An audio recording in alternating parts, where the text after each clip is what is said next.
हमदान ने urgently passport बनवाया और बाकी के ज़रूरी डॉक्यूमेंट्स भी जुनैद को दिए।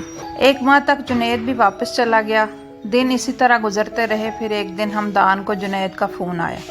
वो उसे मुबारकबाद दे रहा था कि वो अब जल्द ही जर्मनी पहुंच जाएगा। गुजरते गुजरते वो दिन भी आन पहुंचा जब हमदान को अपने वतन को खैराबाद कहना था।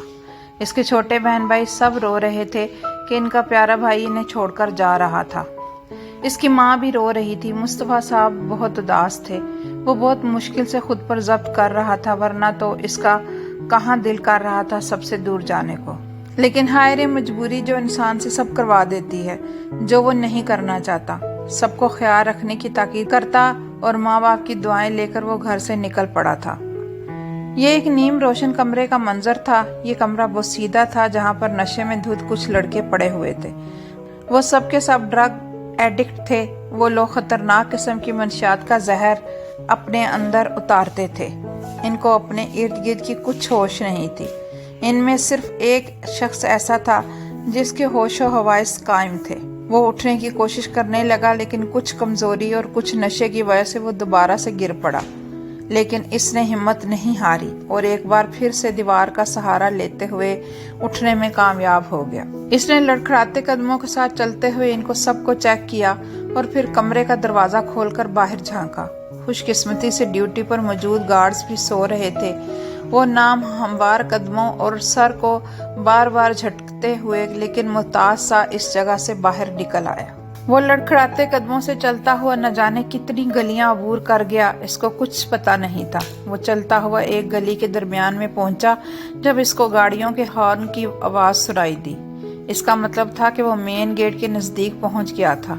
वो जल्दी लेकिन लड़खड़ाते हुए गली के आखिर तक पहुंचा और सामने का मंजर देखकर इसकी आंखें नमी से चमकने लगी। कितने सालों बाद तो बाहर की दुनिया देख रहा था।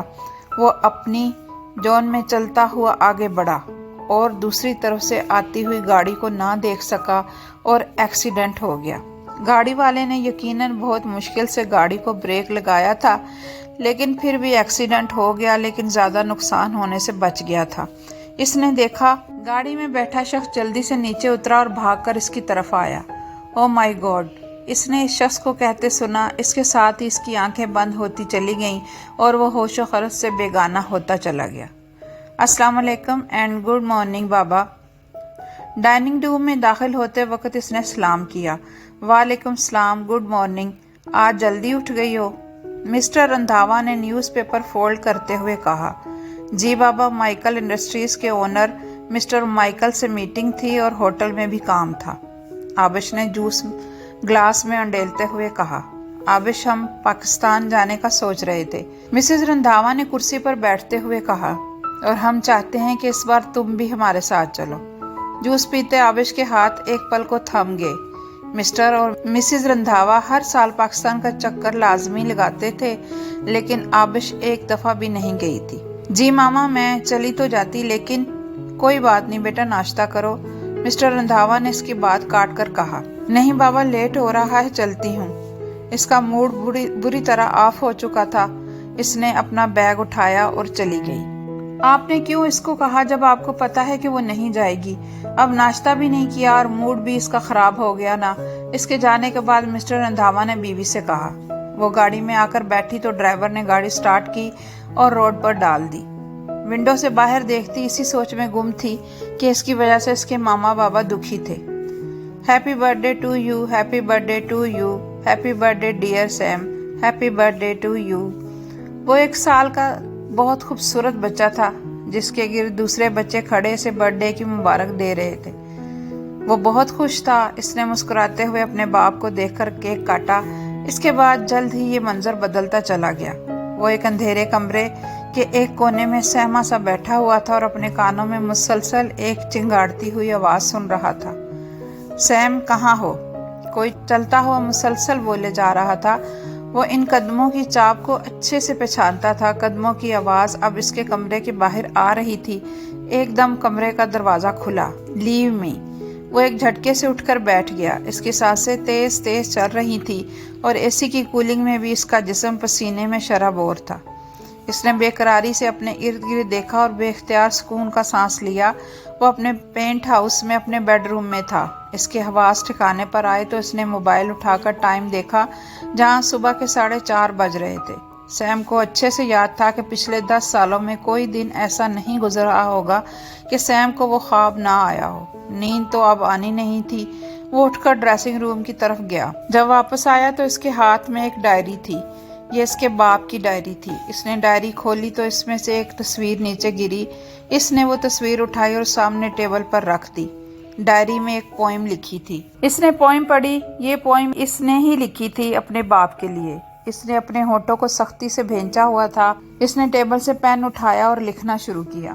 High daddy, I miss you a lot, every moment of my life. Your son needed you a lot, please come back. Hi daddy, friend, brother, dad, please come back. ایک آنسو اس کی آنکھ سے نکل کر ڈائری میں جذب ہو گیا۔ اگر کوئی دیکھتا تو پتہ چلتا وہ خود پر کتنا ضبط کر رہا تھا۔ اس کی آنکھیں ضبط سے لال ہو گئی۔ وہ خود پر کنٹرول کرتا ہوا اٹھا اور ڈریسنگ ٹیبل کی طرف آیا اور ڈرا کھول کر کچھ ڈھونڈنے لگا۔ اپنی مطلوبہ چیز ملنے کے بعد وہ واپس صوفے پر آ کر بیٹھا اور وہ تصویر اٹھائی۔ اس تصویر میں ایک بچہ تھا۔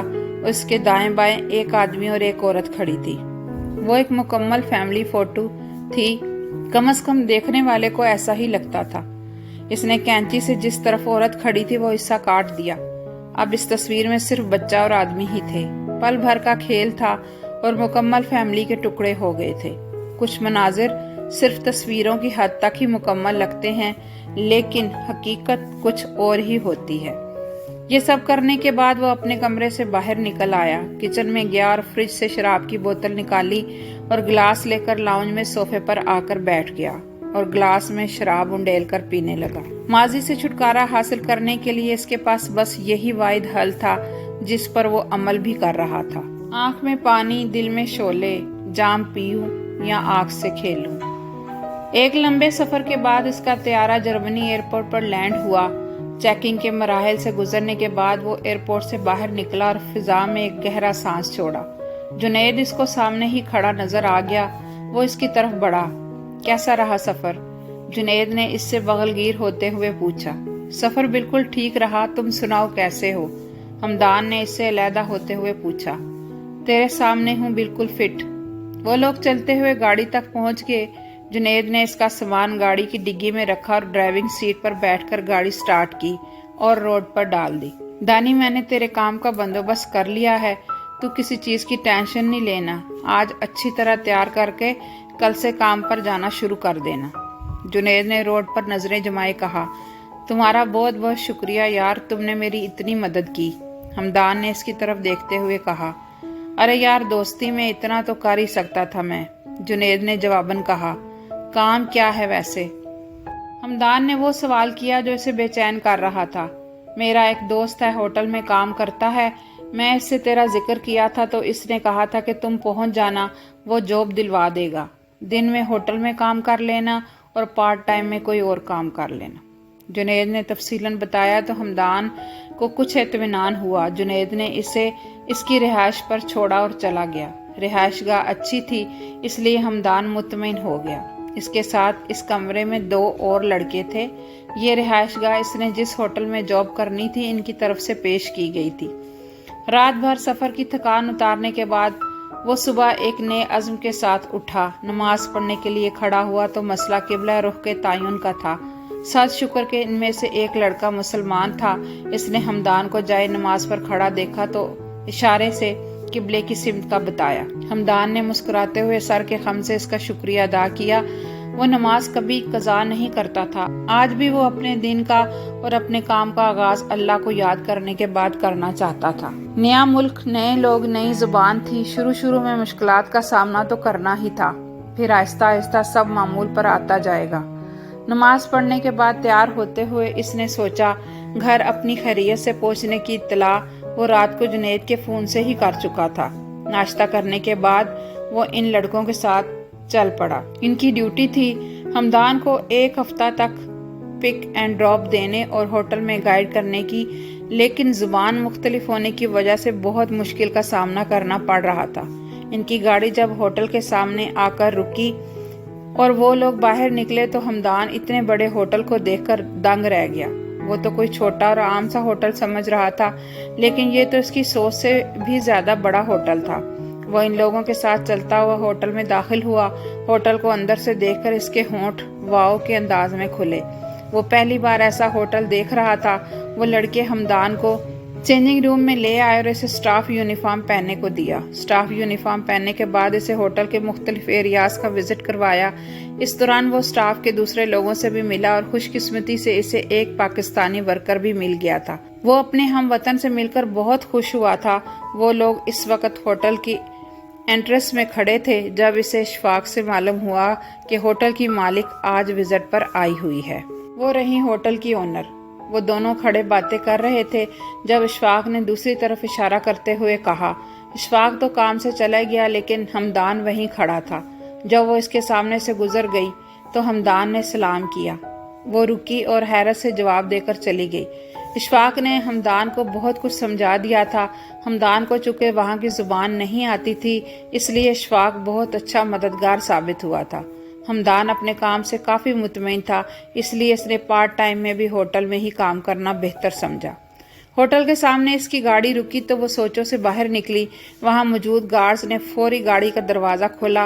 वो सबके मॉर्निंग विश का जवाब देती लिफ्ट के जरिए 3rd फ्लोर पर पहुंची, जहाँ इसका ऑफिस था। मैनेजर ने तमाम अपडेट्स और ज़रूरी फाइल्स पर साइन करने के बाद ऑफिस से बाहर निकल आई। अस्सलाम वालेकुम मैम। वह मैनेजर से कुछ डिस्कस करती हुई जा रही थी कि आवाज़ पर ठटक कर रह गई। वो मुड़ी तो इसके सामने 22-23 साल का एक नौजवान खड़ा था।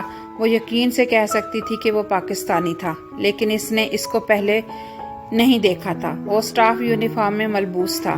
वालेकुम अस्सलाम, इसने कुछ हैरानी से जवाब दिया, क्योंकि होटल के स्टाफ में से आज तक किसी ने सलाम नहीं किया था। वो सब मॉर्निंग विश करते थे, चाहे वो मुसलमान हो या क्रिश्चियन। इसने ताजुब से मैनेजर की तरफ देखा तो इसने जल्दी से जवाब दिया, मैम ये न्यू एम्प्लॉय है, ज़रूरत थी तो मैंने ओके कर दिया। Okay and welcome to Grand Hyatt. इसने मैनेजर को जवाब देते साथ इसको खुशामदीद कहा और कदम बाहर की जानिब बढ़ा दिए। इसकी मीटिंग का टाइम हो रहा था। आबिश मीटिंग अटेंड करने के बाद जब घर आई तो मिस्टर रंधावा घर नहीं थे। वो फ्रेश होने के लिए अपने रूम में चली गई। इसका रूम बहुत नफासत से सजा हुआ था।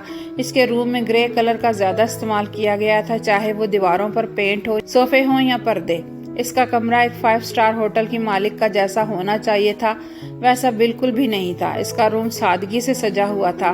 फ्रेश होने के बाद वो अपनी मामा के रूम में गई। वो पैकिंग कर रही थी। अस्सलाम वालेकुम मामा। वो सलाम करते हुए बैठ गई। इन्होंने कपड़ों की तह लगाते हुए सलाम का जवाब दिया। बाबा कहाँ हैं? इसने बात को बढ़ाने के लिए पूछा। ऑफिस के काम से गए हैं, सुबह कहकर तो गए थे कि जल्दी आ जाएंगे। इन्होंने जवाब दिया ही था कि गाड़ी का हॉर्न सुनाई दिया। कुछ देर बाद मिस्टर रंधावा कमरे में मौजूद थे। इन्होंने सलाम किया तो आबिश और मिसेस रंधावा ने मुश्तरका जवाब दिया। हाँ भाई, कैसी रही हमारी बेटी की मीटिंग और किस सिलसिले में थी? इन्होंने बैठते हुए पूछा। मिसेस रंधावा इनके लिए पानी लेने चली गई थी। बाबा, मीटिंग तो अच्छी रही। मिस्टर माइकल की नवासी की शादी है।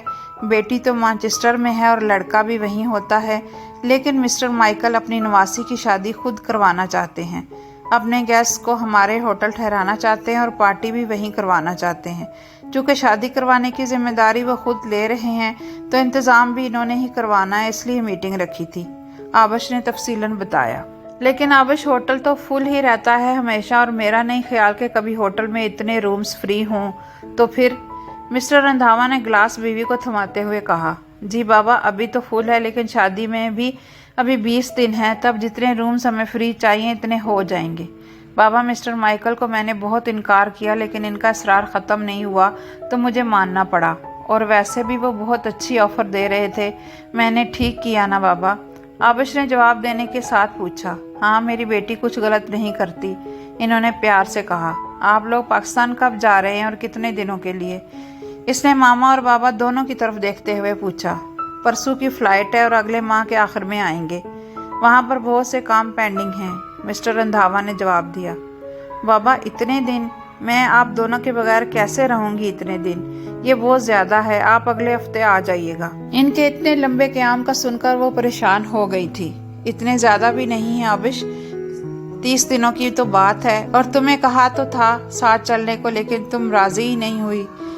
मिसेस रंधावा ने जवाब दिया, इतना लंबा क़याम भी नहीं था, लेकिन वो कैसे समझती, वो इनके बगैर इतने दिन रही नहीं, इसलिए इस दफ़ा 30 दिनों का सुनकर परेशान हो गई थी। मामा बाबा, आई एम रियली सॉरी, मैं आपको बहुत तंग करती हूँ ना, लेकिन आई प्रॉमिस मैं अब आपको बिल्कुल भी तंग नहीं करूँगी। मुझे इस बार काम है, लेकिन नेक्स्ट टाइम जब आप जाओगे तो मैं भी आपके साथ जाऊँगी। इसने मामा बाबा का हाथ पकड़कर रोते हुए कहा। अरे नहीं आबिश, ऐसी कोई बात नहीं है, रोते नहीं बेटा, हमारी बेटी तो हमें बिल्कुल भी तंग नहीं करती, बल्कि हमें तो तुम पर फख्र है। मिस्टर रंधावा ने इसके सर पर हाथ रखकर कहा। आबिश रो नहीं बच्चा, मैंने तो ऐसे ही तुम्हें कह दिया था, तुम्हारे बाबा बिल्कुल ठीक कह रहे हैं, तुम बिल्कुल भी परेशान नहीं करती, हमें तो फख्र है कि हमारी बेटी कितनी अच्छी है, मिस्टर रंधावा ने अपने साथ लगाते हुए कहा। तो वो दोनों तो आबिश को रोता देखकर परेशान हो गए थे।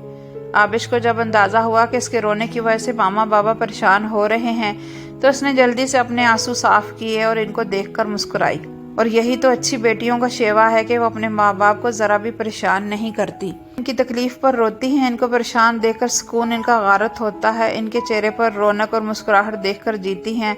आबिश को मुस्कुराता देखकर वो भी मुस्कुरा दिए। वो एक घुप अंधेरा कमरा था जहाँ इसको एक कुर्सी पर रस्सियों से बांधा गया था। इसकी हालत बहुत खराब थी, इसकी गर्दन एक तरफ को ढिलकी हुई थी, वो बिल्कुल हड्डियों का ढांचा लग रहा था। कोई कमज़ोर दिल देखता तो इसका कलेजा मुंह को आता। इसकी हालत इस कदर ख़राब थी कि ऐसा लगता था जैसे इस पर मुसलसल तशद्दुद किया जाता रहा था। जाने कितने दिन बाद इसको खाना मिलता था।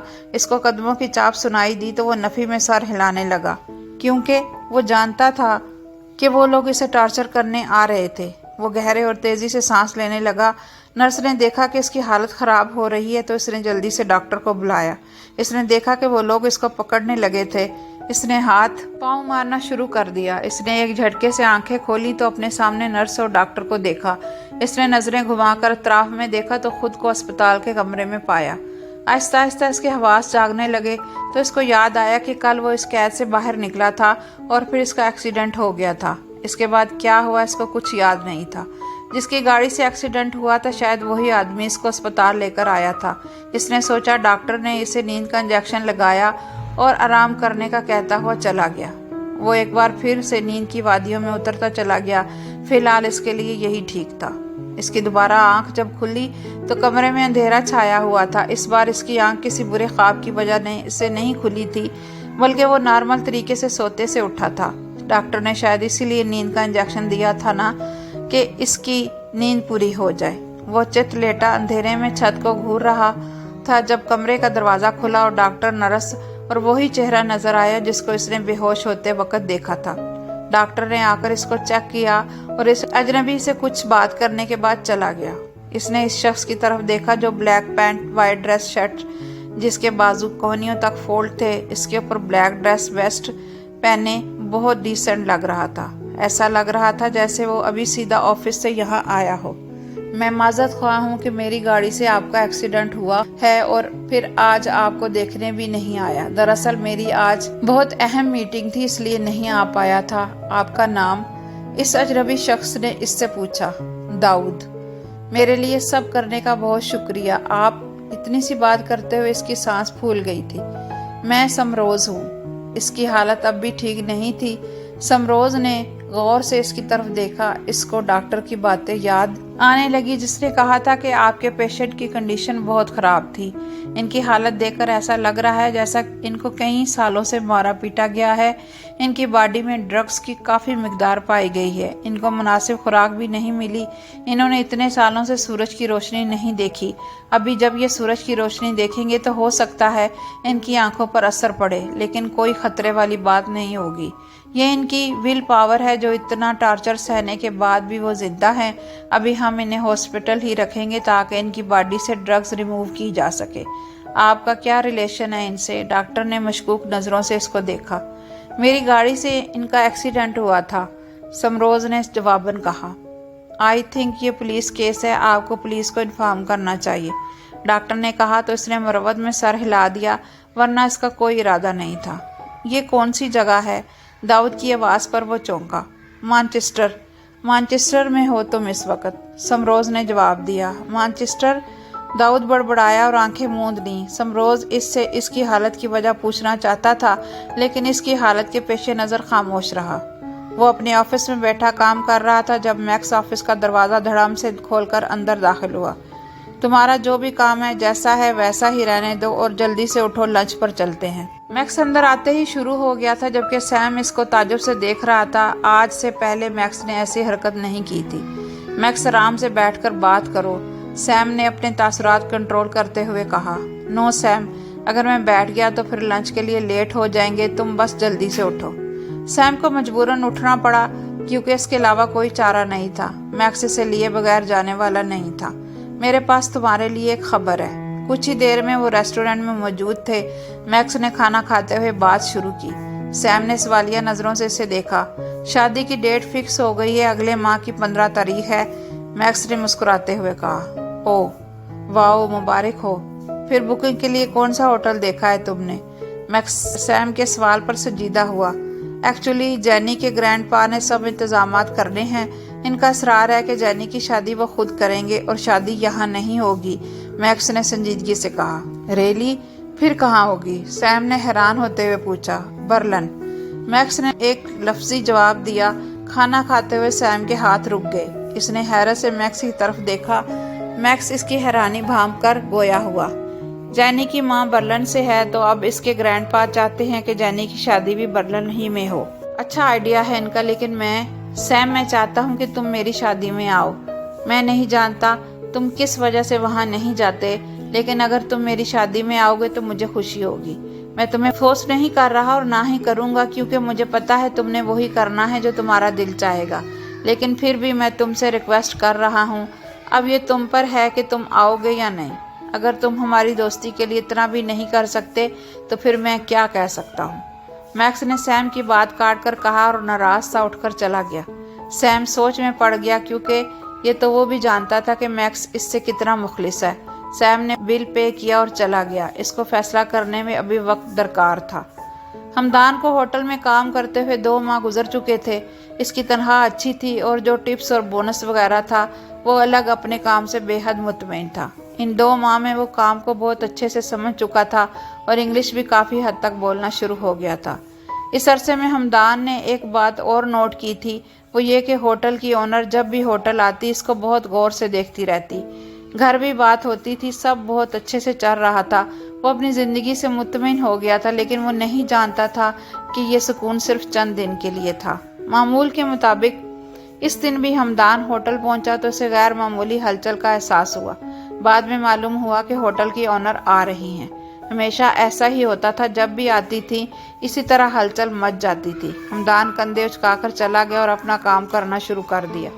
वो अपने काम में मसरूफ़ था जब तकरीबन 1 घंटे बाद इसको एक वर्कर ने इत्तला दी कि मैडम इसे अपने ऑफिस में बुला रही हैं। हमदान ठटक गया, क्योंकि मैडम जब भी आती थी हमेशा मैनेजर से ही बात करती थी, और वैसे भी इतने बड़े होटल में कोई एक वर्कर तो था ही नहीं कि वो सबकी तरफ ध्यान देती। तो अब हमदान को स्पेशल अपने ऑफिस में बुलाना इसे ठटक जाने पर मजबूर कर गया। इसको यही डर था कि कहीं इसे काम से ना निकाल दिया जाए। वो अल्लाह का नाम लेता हुआ ऑफिस की तरफ चल पड़ा। इसने ऑफिस का दरवाज़ा नॉक किया और इजाज़त मिलने पर अंदर दाखिल हो गया। आए आए मिस्टर हमदान, बैठें, मैडम ने सामने पड़ी कुर्सी की तरफ इशारा करते हुए कहा और ख़ुद लैपटॉप बंद करके साइड पर रखा और एक फ़ाइल पकड़कर सामने रखी। मैडम, आपने बुलाया था? हमदान ने डरते हुए पूछा। जी, मैंने आपको बुलाया था, तो हम फालतू बातों को छोड़कर टू द पॉइंट बात करते हैं।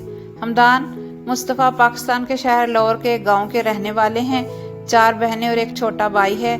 बाप माजूर है और इलाज के लिए पैसे नहीं थे, जो कमाने के लिए आप यहाँ पर काम कर रहे हैं। मैडम ने फाइल से देखते हुए इसे सब बताया।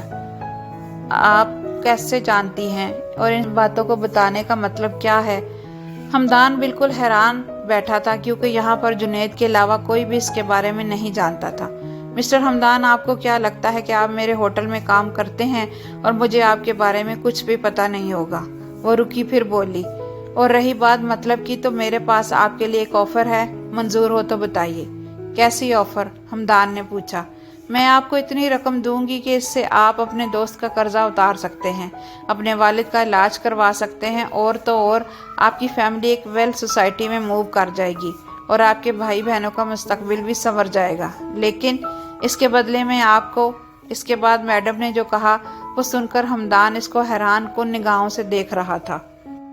داؤد کی حالت اب پہلے سے بہت بہتر تھی۔ وہ ڈاکٹر کی امید سے زیادہ جلدی ریکور کر رہا تھا۔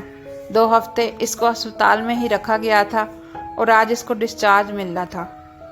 ان 2 ہفتوں میں سمروز اس سے روزانہ ملنے آتا تھا۔ وہ داؤد سے اس کی حالت کی وجہ پوچھنا چاہتا تھا، لیکن پھر کچھ سوچ کر خاموش ہی رہتا۔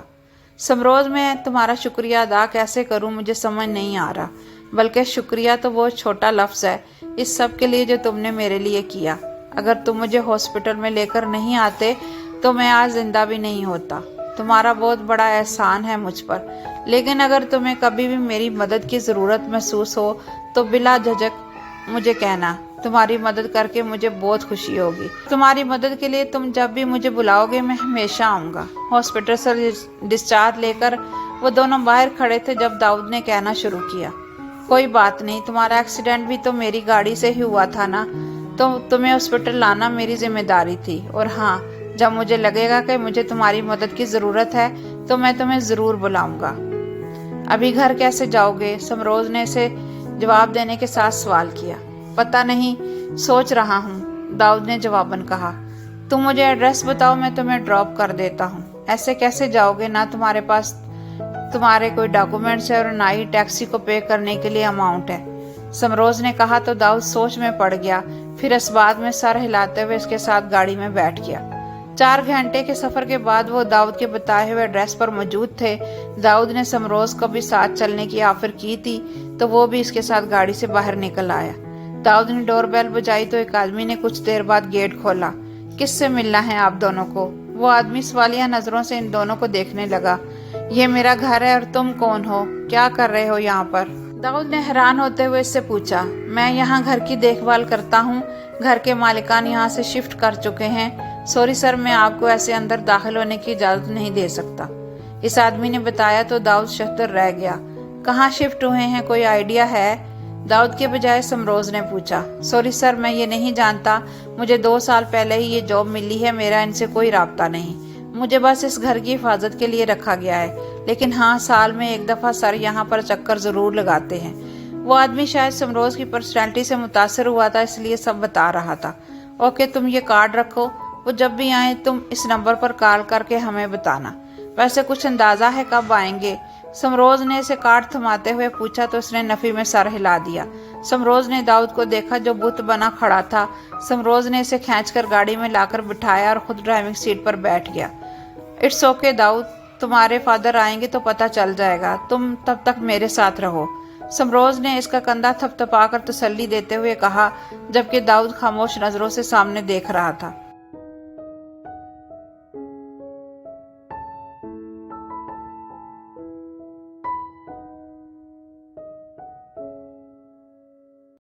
ہوپفلی آپ نے آج کی ایپیسوڈ انجوائے کی ہوگی، اور اسٹوری آپ کو کیسی لگ رہی ہے، ناول آپ کو پسند آ رہا ہے کہ نہیں، کامنٹ میں اپنی قیمتی آرا کا اظہار کریں۔ I'll be waiting for you guys، اور کوئی بھی ناول کی ریکویسٹ نہیں، حکم آپ لوگ کرنا چاہیں تو ضرور کر سکتے ہیں۔ ہم لوگ پوری کوشش کریں گے کہ آپ کی پسند کا ناول اپلوڈ کریں۔ سو ملتے ہیں نیکسٹ پارٹ میں، اپنا خیال رکھیے گا، اللہ حافظ۔